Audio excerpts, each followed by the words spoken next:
Halo, saya Broman dan selamat datang kembali di channel Cerita Malam Jumat. Channel yang bakal ceritain kisah-kisah horor buat kamu. Kejadian cerita kali ini sekitar akhir tahun 80-an.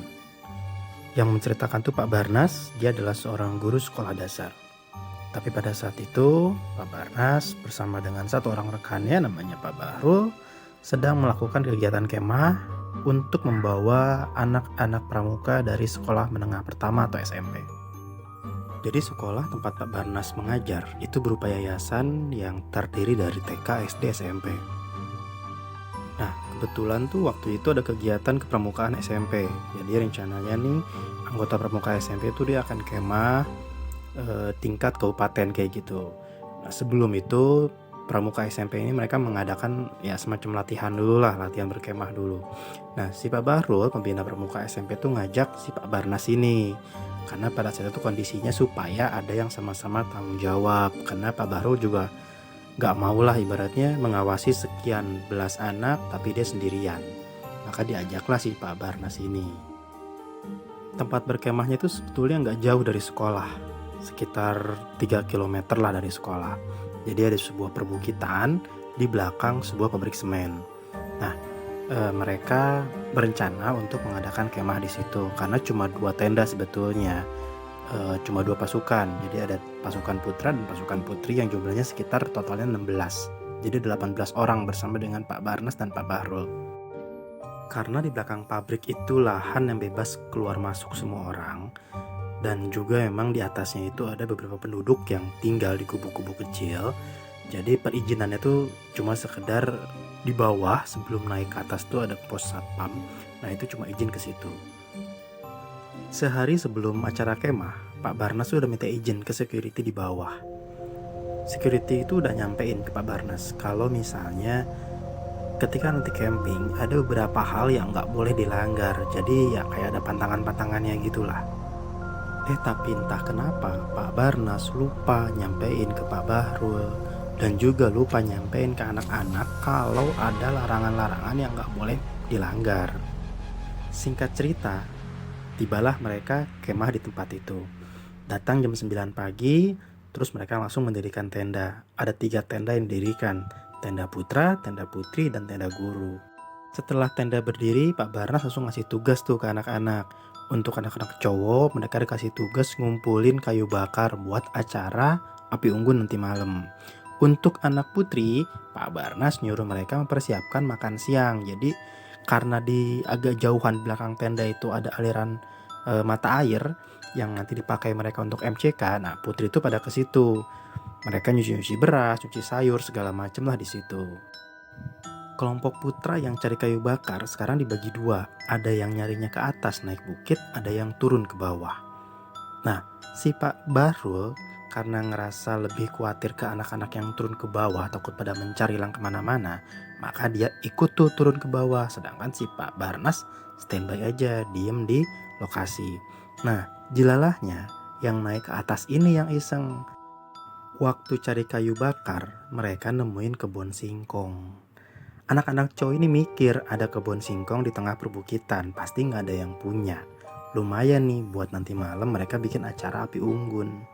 Disitulah muncul ide, kita cabut aja yuk singkong-singkongnya.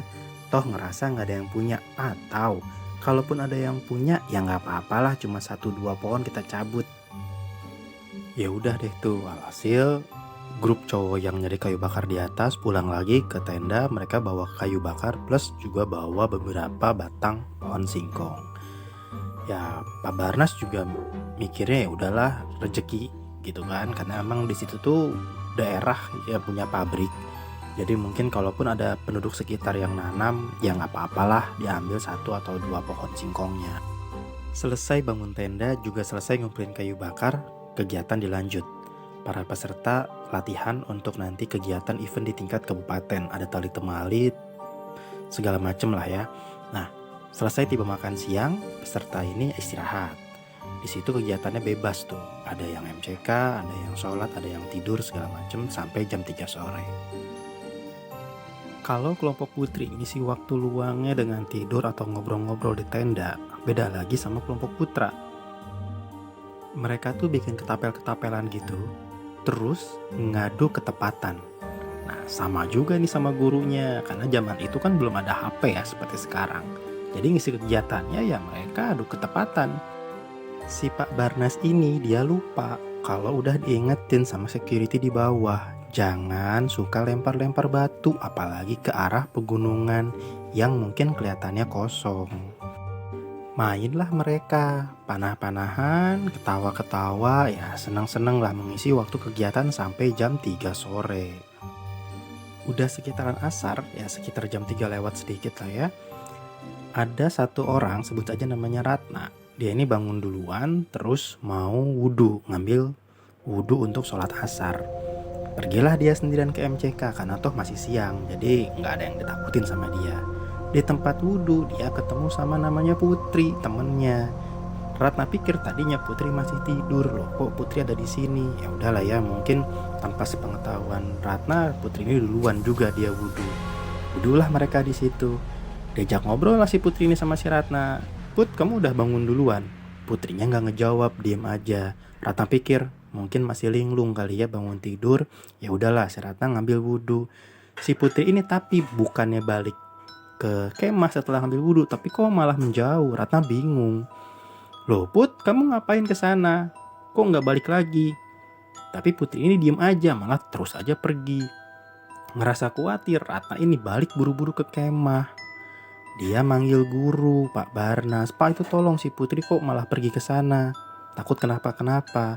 Nah, sambil si Ratna ini pergi ke tenda. Alangkah kagetnya si Ratna ketika di tenda dia ngelihat si Putri lagi tidur.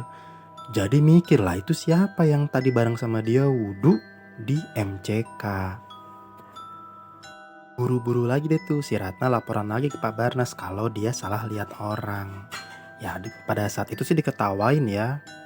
Ratna dianggapnya yang ngigo kali, linglung baru bangun tidur.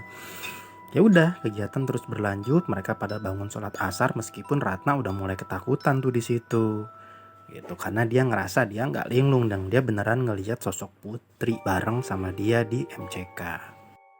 Beres kejadian itu dan nggak mau ada kenapa-kenapa sama muridnya, Pak Bahrul dan Pak Barnas mutusin pokoknya nggak boleh ada yang pergi sendirian. Harus selalu ditemenin sama 2 atau 3 orang, selalu bareng-bareng kalau mau pergi. Tapi ada hal aneh lagi nih yang terjadi pas mau maghrib.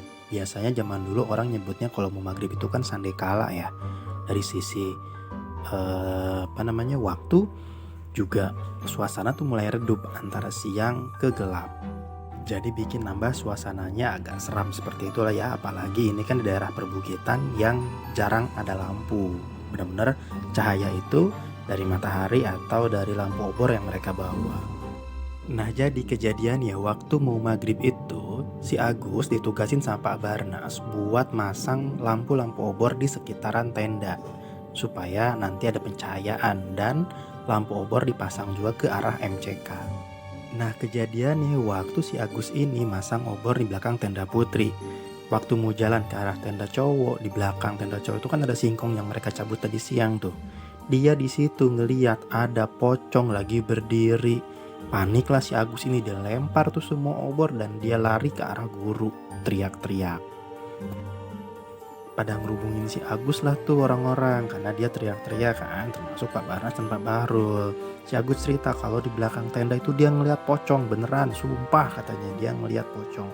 Dilihatlah sama Pak Barnas dan Pak Bahrul tapi ternyata nggak ada. Oke, karena mau maghrib akhirnya Pak Barnas dan Pak Bahrul ngumpulin anak-anak disuruh pada sholat berjamaah. Di situ mereka diminta untuk ngaji tuh. Selesai ngaji terus dilanjut sholat isya, habis itu makan. Nah setelah itu acara bebas deh tuh, tapi bebasnya ya nggak sebebas tadi siang. Anak-anak dikumpulin buat bikin acara api unggun sambil bakar-bakar deh tuh, termasuk singkong yang tadi mereka ambil di atas. Pas acara api unggunnya mau beres, si Ratna yang emang dari tadi sore terus ketakutan, tiba-tiba kesurupan. Waktu kesurupannya ini si Ratna teriak-teriak dan dia minta semua orang buat pulang. Katanya mereka tuh ngeganggu dan mereka ada di sini nggak izin-izin atau nggak permisi dulu. Sekitar 15 menitan lah ya si Ratna tuh kesurupan, akhirnya diem terus pingsan. Nah, ketika Ratna udah bangun, dia bingung juga atas apa yang terjadi. Ya udahlah, akhirnya Pak Barnas, Pak Bahrul mutusin buat Ratna sama teman-temannya istirahat. Untuk kelompok cowok diminta bergantian bareng sama guru buat piket. Jadi ada sebagian cowok yang masuk ke tenda, ada sebagian cowok yang standby di luar buat jaga kondisi lingkungan. Buat ngisi waktu malam-malam, mereka akhirnya mutusin buat main kartu. Nah, di sepanjang permainan tuh yang kalah harus jongkok sambil mukanya dicorengin sama tepung buat seru-seruan aja, dan mereka juga ketawa-ketawa sepanjang malam itu. Nah, disinilah ada kejadian aneh lagi. Sambil main kartu, si Pak Barnas ini sering ngeliat beberapa anggota dari tenda putri keluar ke MCK sendirian, terus balik lagi ke tenda. Bingung si Pak Barnas ini, tumben banget anggota putri padahal udah dibilangin kan sebelumnya kalau mereka nggak boleh jalan sendirian. Nyeletuklah si Pak Barnas, itu berani betul anak-anak putri keluar tenda sendirian malam-malam. Tumben nggak minta bantuan kita buat nemenin. Dijawab dong sama Pak Bahrul, anak putri yang mana? Dari tadi nggak ada yang keluar tenda. Nah loh, bingung kan Pak Barnas. Lah terus yang dia lihat apa? Ya udahlah, nggak mau bikin suasana makin tegang karena udah malam juga. Lanjut deh tuh Pak Barnas main kartu. Di tengah-tengah mereka lagi main kartu, tiba-tiba ada suara Assalamualaikum. Dijawab sama Pak Barnas Waalaikumsalam, dan dia nengok ke belakang, ternyata ada bapak-bapak tua. Langsung deh tuh dipersilakan duduk sama Pak Barnas. Waktu udah duduk, si Pak tua itu langsung ngomong, lagi ngapain ini di sini? Lagi pada ngapain? Katanya. Dijawab sama Pak Barnas, iya Pak, kita lagi pada kemah nih, saya bawa anak-anak, sama ini ada teman saya, Pak Bahrul namanya. Oh, lagi pada kemah, jawab si bapak tua itu. Atau kalau kemah mah kenapa nggak izin-izin dulu, nggak bilang-bilang dulu? Ngerasa bingung tapi nggak mau ambil pusing, Pak Barnas bilang, kita udah izin Pak ke security.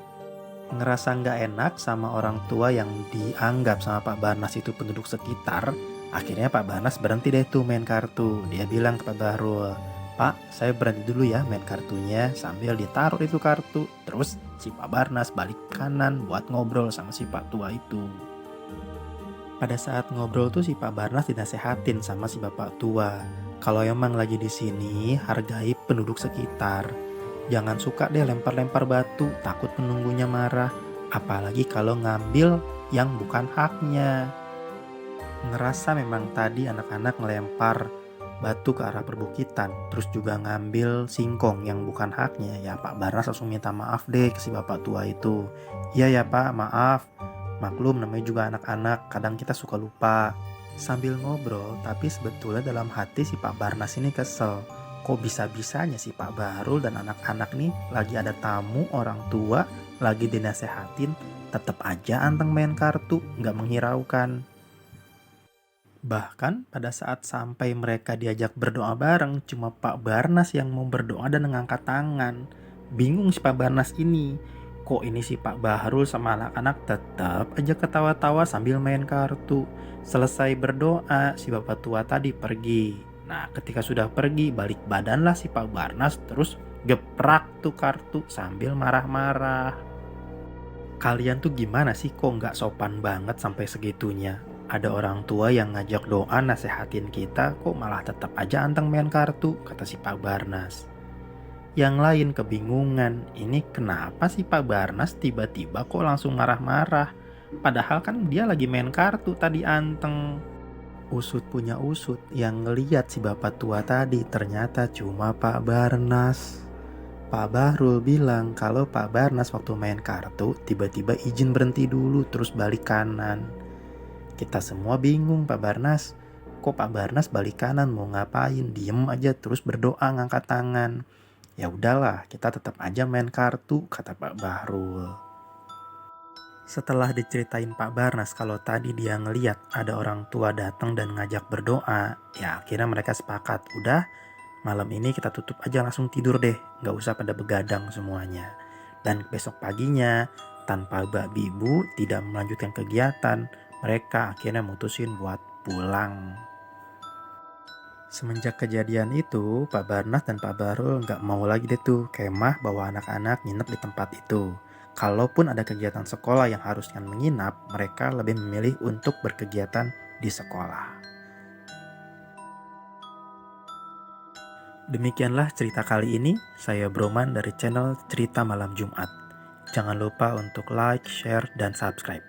Tidak lupa mengingatkan, kalau kamu punya cerita yang ingin dibacakan, jangan segan untuk tuliskan ceritanya dan kirimkan via email yang linknya sudah saya cantumkan di kolom deskripsi.